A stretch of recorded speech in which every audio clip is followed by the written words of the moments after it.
que a gente tem dentro da igreja? Será que vai ter fofoca dentro da igreja? Eu não vou ter tempo, porque o que não falta é gente com problema para eu orar. Eu vou interceder, eu vou visitar, eu vou orar, eu vou chorar, eu vou gemer diante de Deus por alguém. Então Jesus ele está falando, a minha função é ser mediador entre o Adriano e Deus Pai. Tudo que o Adriano precisar para que ele seja levado a Deus, eu vou fazer isso, eu vou ser um mediador. Eu vou buscar o melhor caminho para Deus se revelar para o Adriano e para que Adriano se revele para Deus. Ao mesmo tempo, vamos supor que você é Deus Pai. O Espírito Santo está aqui, intercedendo pelo Adriano com gemido inexprimível. Faz gemido inexprimível aí. É inexprimível. É um som que só o próprio Deus vai entender. Ao mesmo tempo que ele, Espírito Santo, está intercedendo por Adriano, tem Jesus que está fazendo a ponte medianeira. Ele está fazendo a ponte de: Senhor, o Adriano tem falhas, mas eu morri por ele. Senhor, o Adriano caiu, mas eu estou levantando ele. Senhor, o teu Espírito está trabalhando na vida dele. Eu tenho dó de Deus nessa hora, porque o Espírito Santo está aqui atacando e o Jesus está aqui atacando. Aí não tem como não aceitar esse homem. Glória a Deus! Entende que é assim que Deus faz com você? Por isso que Deus não te rejeita, porque o Espírito clama com gemidos o quê? Inexprimíveis. Por que isso? Eu não sei se você já notou, mas tem luta que você passa, você não consegue pôr nem palavra. Fala assim, o que você está passando? Você fala assim, olha, eu não sei explicar.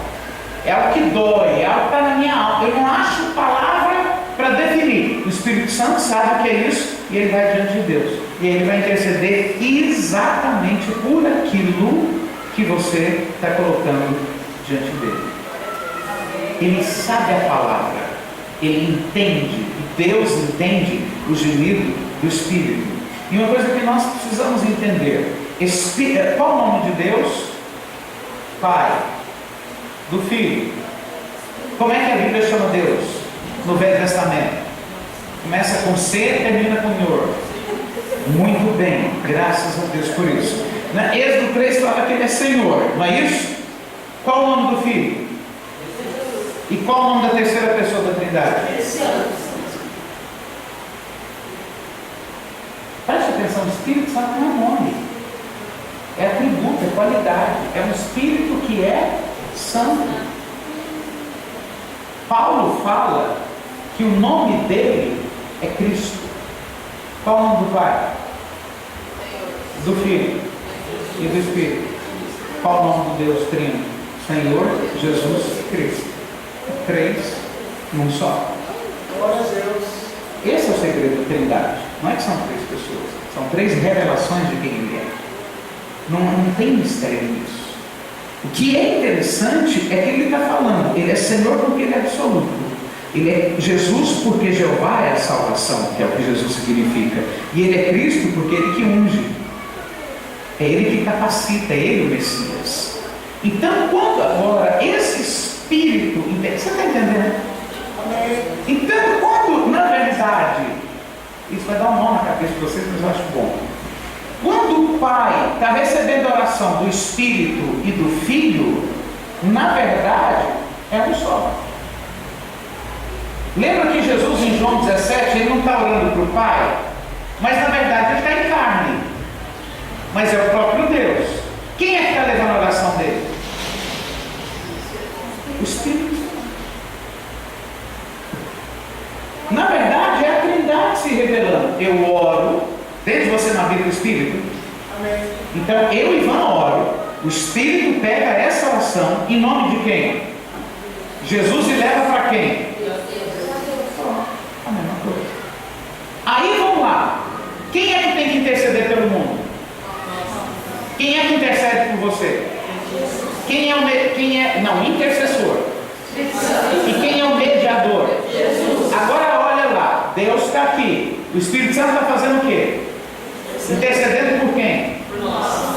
Jesus está sendo mediador por quem? Por nós. Aí Deus Pai pega, põe o pastor Adriano na frente de Deus e fala: Espírito Santo intercede com gemido inexprimível. Jesus vira mediador. E agora você apresenta o mundo diante de Deus. Já pensou o que não vai acontecer? Não tem como Deus não mudar a história de uma nação.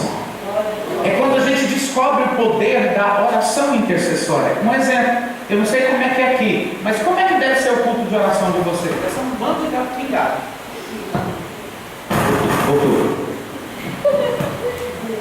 Deve ser um bando de gato pingado. Não é a maioria que ora, porque ela não tem entendimento de que quando ela vai orar, vai mudar a história de um povo, vai mudar a história de uma família. Aí o que Satanás faz? Te prende em casa, com desânimo, com cansaço ou com aquilo. Eu não tenho o que falar, eu começo a orar um pouco, depois eu não sei mais o que falar. Meu irmão, se a necessidade é tua, você fica 1 hora, 2 horas, 3 horas, 30 minutos, 40 minutos, você recebe a oração de um pelotão, porque é a tua necessidade.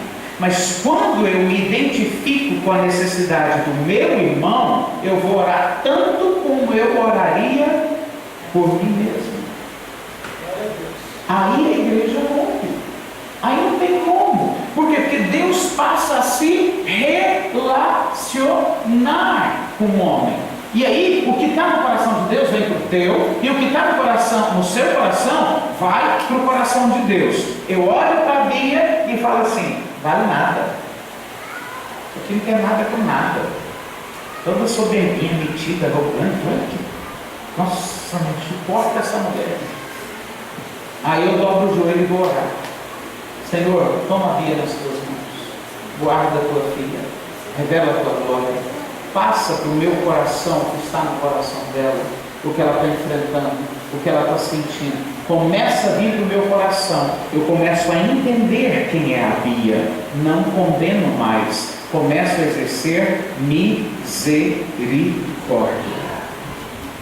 Porque eu entendo o meu irmão. Você está entendendo? Isso é o peso da intercessão.